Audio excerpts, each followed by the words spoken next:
Deer, antlers, and medicine. This is a remarkable story about how ancient medical remedies are saving the economy of a town in Russia, and how the properties of deer antlers might one day treat illness across the world. It's the story of a great roundup and a unique relationship between farmer and deer, the story of Russian velvet.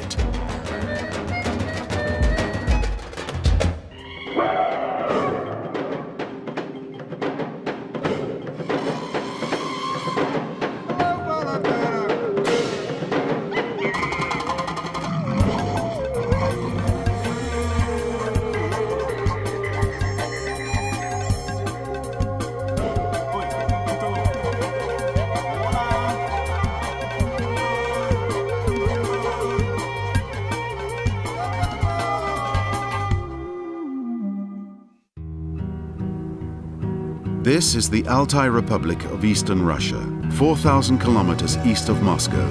It lies on the borders of Mongolia, Kazakhstan, and China. This unique habitat of forest steppes and taiga grassland has been listed as a World Heritage Site.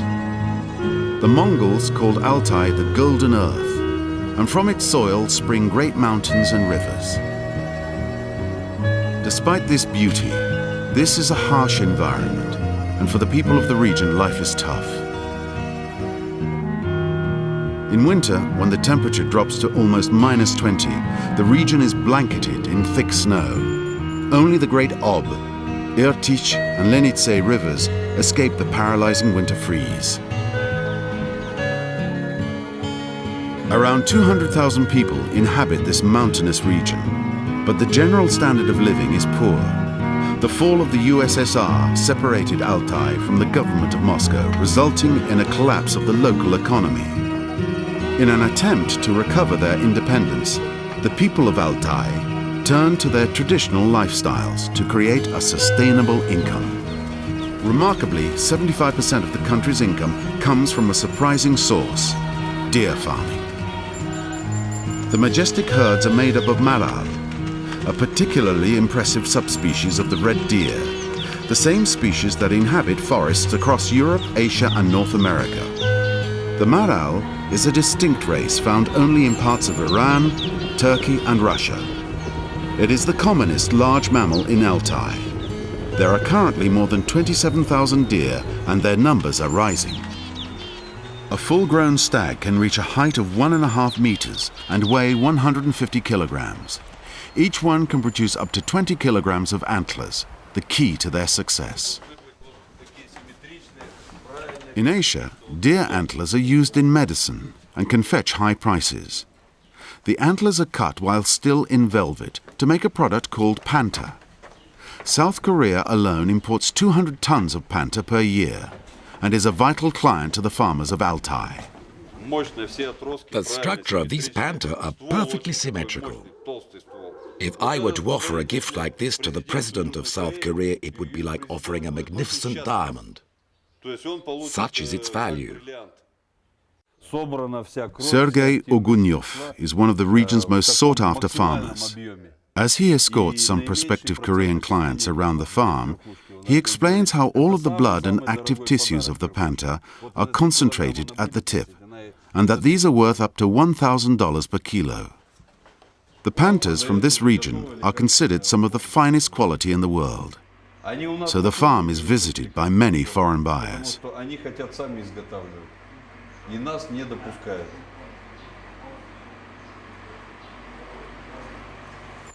This is a traditional farming method that has been reinstated, not only revitalizing the local economy, but also ensuring the future of the Maral, a species that was once heavily sought by trophy hunters.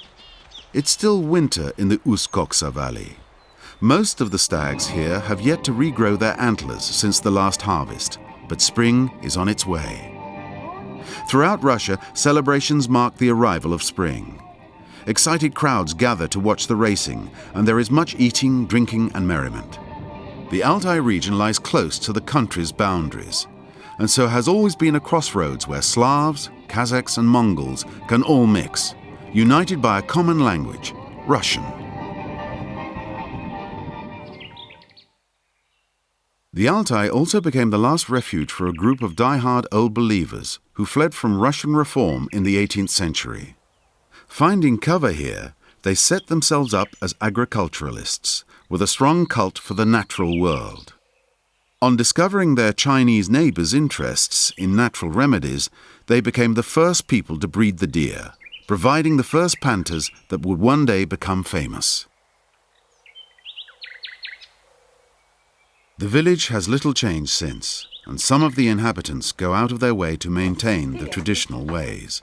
As resident Raisa Georgievna explains.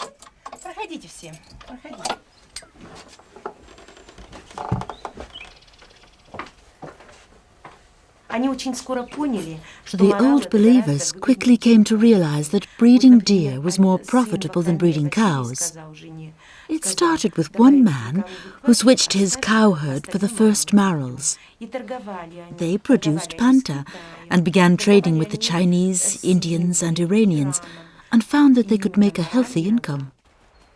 The deer here have a good reputation. The grazing in this region is so good that they produce some of the finest panta in the world. Only stags are kept in the herds. Their antlers will be harvested every year until they are too old to be of any value. Then a few of the animals will be killed for meat, but most of them will be returned to the wild. For the most part, the deer are left to wander freely through the enclosed forest, feeding on the rich spring plant growth. By February, the stags are beginning to grow their new antlers, each enwrapped in soft furry tissue known as velvet. This is what the breeders have been waiting for. Now that spring has arrived, the valley is carpeted in fresh green grass and riddled with trickling streams that carry melted water from the Beluga Mountains. Since the 90s, this natural paradise has become one of the most important breeding areas for panthers. There are many farms, or maralniks, that each produce 24 tons of panthers a year.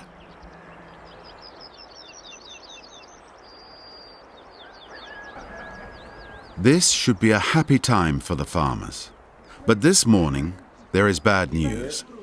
A dead stag has been reported on the farm. The men must launch a search party to find the carcass and try to determine the cause of death. The threat of disease is a real fear that could destroy a whole herd and ruin a farmer's income for the year. The men are understandably worried. The search begins. It is vital to prove that this is an isolated case and not an epidemic. They must hurry. If it is a disease, it needs to be caught before it spreads. Searching here for a dead deer is like looking for a needle in a haystack. The farm is vast. The generous enclosure allows 3 hectares per animal, ensuring good quality grazing and therefore good quality panthers.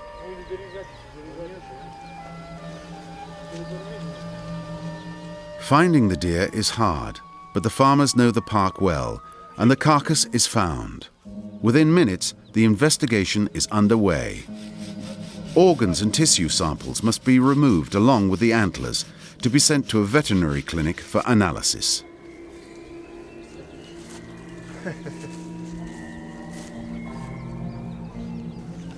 It's a grisly task, but one that must be undertaken. There are many farms and each exchange animals for better breeding. The spread of disease could threaten the entire economy.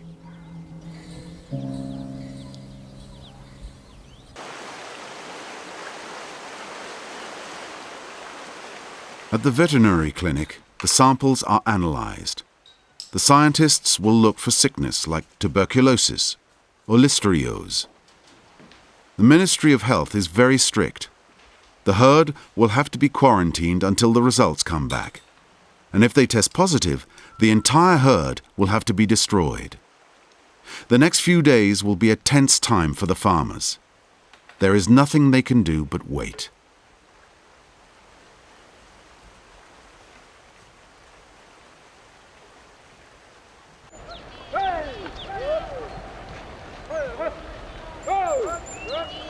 For the other farmers of Altai, June is roundup time. the first stage of the harvest in which the deer have to be rounded up from their huge pastures. Timing is the key to the success of the farms. For the panthers to be at its most valuable, the antlers must be cut at just the right time, while they are still rich in blood and hormone levels are high. Antlers have been used in Eastern medicine for thousands of years. Despite debate over their medical value, scientists agree that they have a number of unique properties. They are the fastest growing tissue in any mammal. Increased daylight triggers a release of hormones which promote their growth. At this stage, they are 80% protein, but as they mature, the protein is replaced by calcium. The growth takes about 140 days. After that, the protective velvet is shed. Amazingly, all deer shed their antlers in winter and grow them again from scratch. Each year, they are slightly larger than the year before. Next, the deer are herded into large holding pens, where they can be more easily examined and sorted. Alexander Ligorevich is the farm manager. He has come to inspect the herd.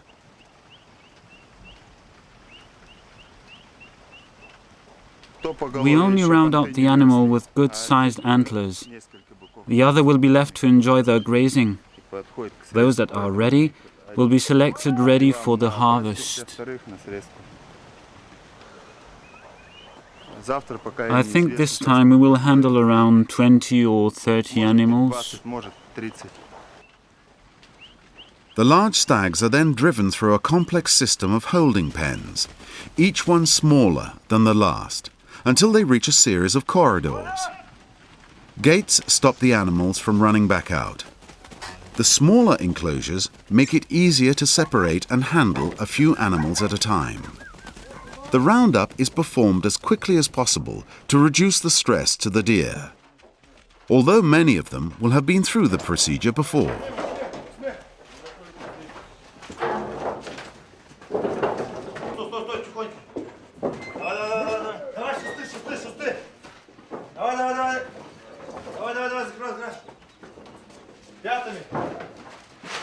At the end of the corridor, a single animal is isolated from the group.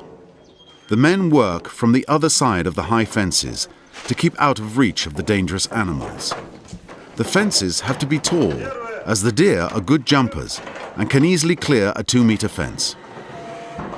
The final part of the system is known as a squeeze pen. The cushioned walls move in to gently keep the deer still while the men go to work. The sides of the box are hinged so that the workers can gain easy access. The deer is blindfolded to help calm it down, and its head is put into a wooded tube to hold it still. Once secure, the harvesting can begin. Alexander performs the operation using a saw to cut off the antlers close to the base. It looks drastic, but there are no nerves in the antlers, so the animal feels little pain.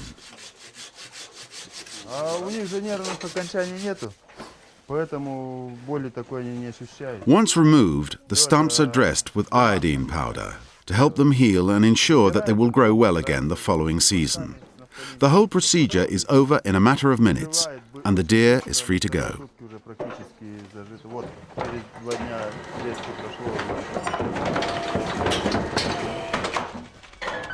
The dehorned stag seems to bounce off back to the pasture, perhaps enjoying the feeling of being lighter without its heavy antlers.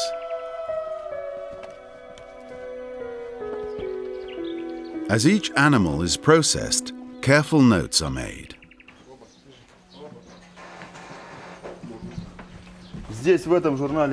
Each deer has a tag in its ear, which enables us to identify each individual. We use this book to record all of the information for each deer. We know its date of birth and everything about it, so we can follow its progress from year to year. We need to know the productivity of every animal in order to ensure that we produce the highest quality panthers.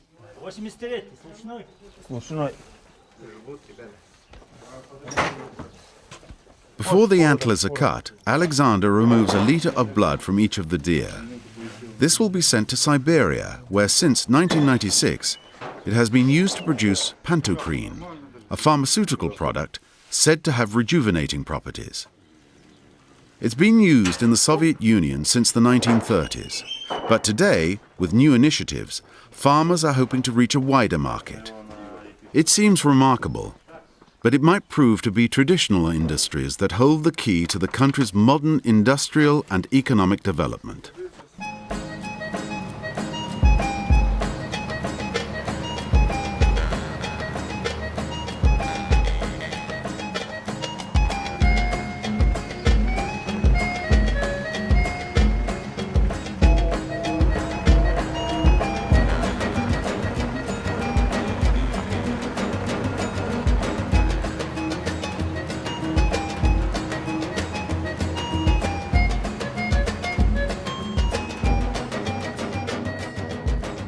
Like many Russian communities, the towns still look traditional in their appearance.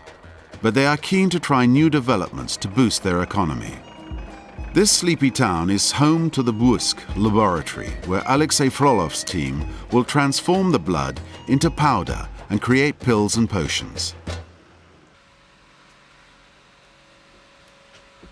Anatoly Ivanovich, one of the lab technicians, holds a bottle of blood that has been dried under a vacuum and carefully sterilized. It is the foundation for a wide range of products. The small team carefully measures it and mixes it with other ingredients before sealing the potion into little capsules. It is a basic operation, but the end result is some high-tech and varied products. The products are believed to cure cardiovascular illness, improve the immune system and blood circulation, even to fight against aging.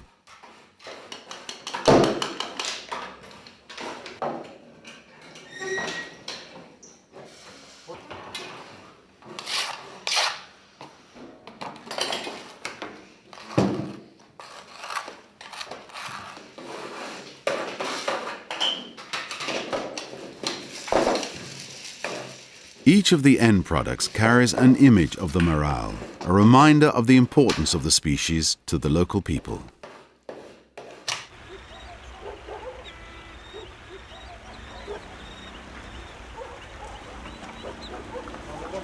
Back at the farm, the harvesting goes on.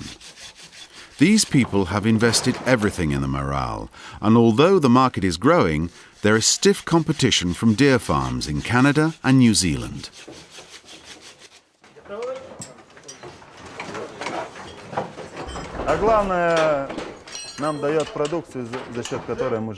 The panta production is critical for our lives as our main source of income.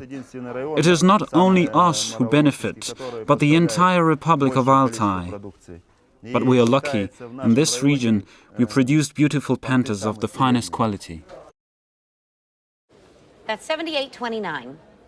Oh, I've only got $50. Take out the cheese puffs and the broccoli. I mean, who likes broccoli? I don't. Only $22.87 to go. It would be faster with the Empower app. Empower Cash Advance gives you up to $250 instantly. No late fees, interest, or credit checks. I've got money. Keep the cheese puffs, but leave out the broccoli. Get Empower Cash Advance up to $250 instantly. Download the Empower app today. That's me before Dawn Power Wash. Soaking, scrubbing. That's life. Was life. Now Power Wash gives me the power of an overnight soak in minutes. I'm sorry, minutes? With 3 cleaning boosters not found in traditional dish soaps that help break down, loosen, and lift away food and grease. So much faster. Just spray suds on. No water needed till rinsing. Tougher mess? Let the suds sit a few minutes before wiping. Even cleans the grill. Thank you. It's more than soap. It's Power Wash. Alexander's farm contains 1,200 marals and employs around 450 people. It brings income to 5 villages that support the farms by producing crops that will be fed to the deer during the tough Siberian winters. The farm is central to the community in many ways. Its owner, Alexei Todochev, acts as a politician for this industry, highlighting its importance to the country. He sees the pantas production as the way forwards for the local economy.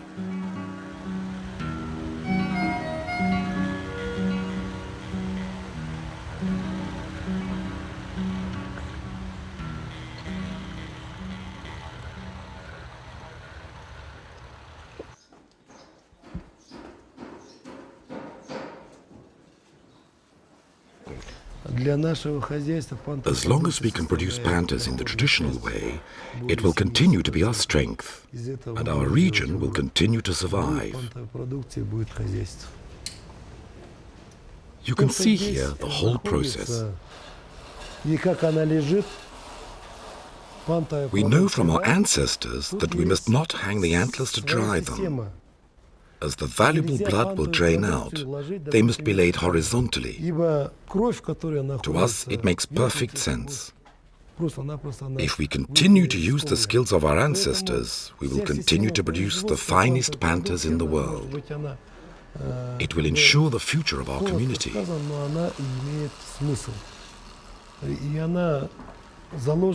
Every year, the farm produces around 2 tons of panther. But the money only comes in some 9 to 12 months later, which makes it very hard to manage.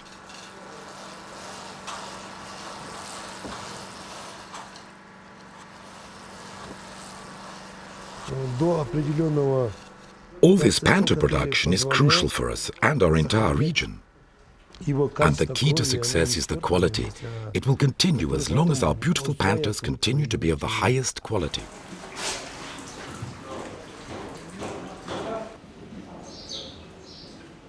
After steaming and part-boiling, the horns are hung up to dry before they are exported.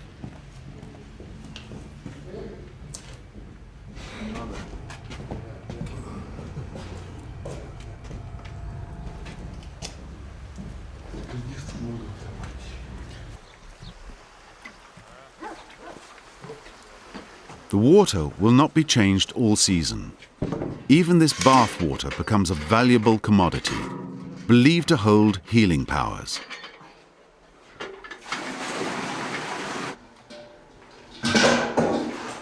The goodness in it is concentrated through its repetitive use, and the elderly and infirm, like Igor Evinovich, will travel great distances from remote villages to bathe in this healing water. This is the second year that I've come to bathe, and I intend to be back again next year. I find the water soothes away the aches and pains from my whole body. I'll be back again.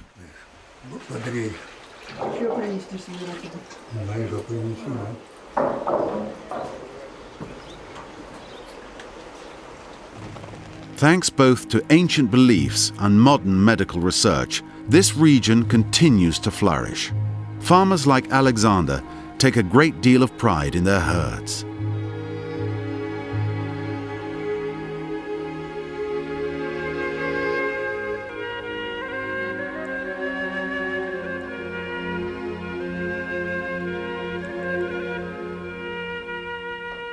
I can recognize about 80% of the Marals from the herd, even though they all look so alike. I'm used to the peculiarities of each individual, and I know their individual productivity. I can put more effort in the winter into feeding the animals that I know will produce the finest antlers.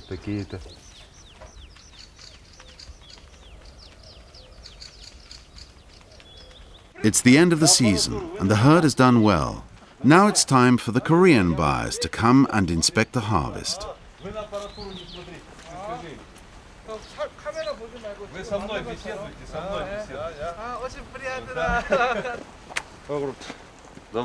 The visitors are warmly welcomed.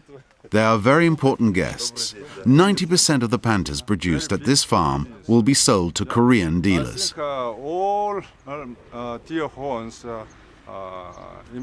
export to Korea, almost 90%.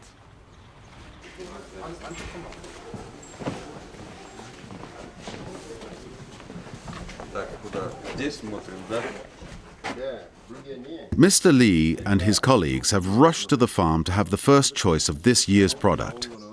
The best antlers are a rich chocolatey coloration. Although they have lost 3/4 of their original weight, they can still be as heavy as 6 kilos apiece. These buyers are very experienced and know exactly what they are looking for. They carefully examine a cross-section of one of the antlers to examine its form and structure.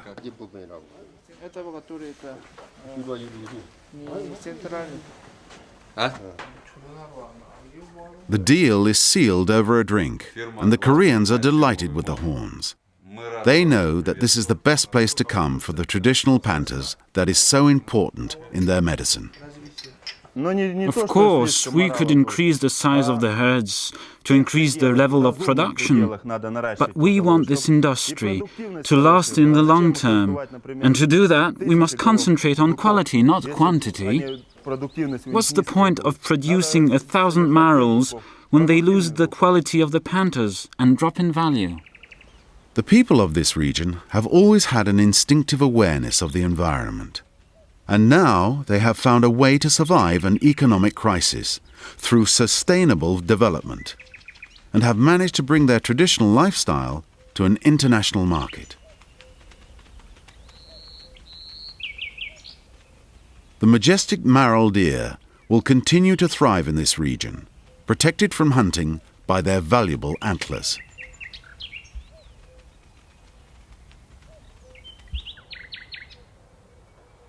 As for the farm with the dead stag, good news has arrived from the lab.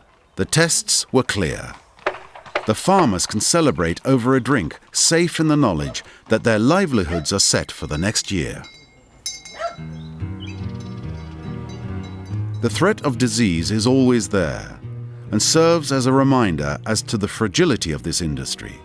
Working with nature is not without risks, but Altai is in good hands. These people shunned communist ideals and put the environment first, and this has been the key to their survival. This Russian community is a unique example of people who have found a way of producing a sustainable industry by utilizing a natural resource without exploiting it.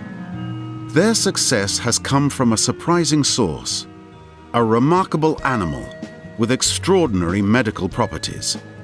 The majestic Maral stag and the Russian velvet.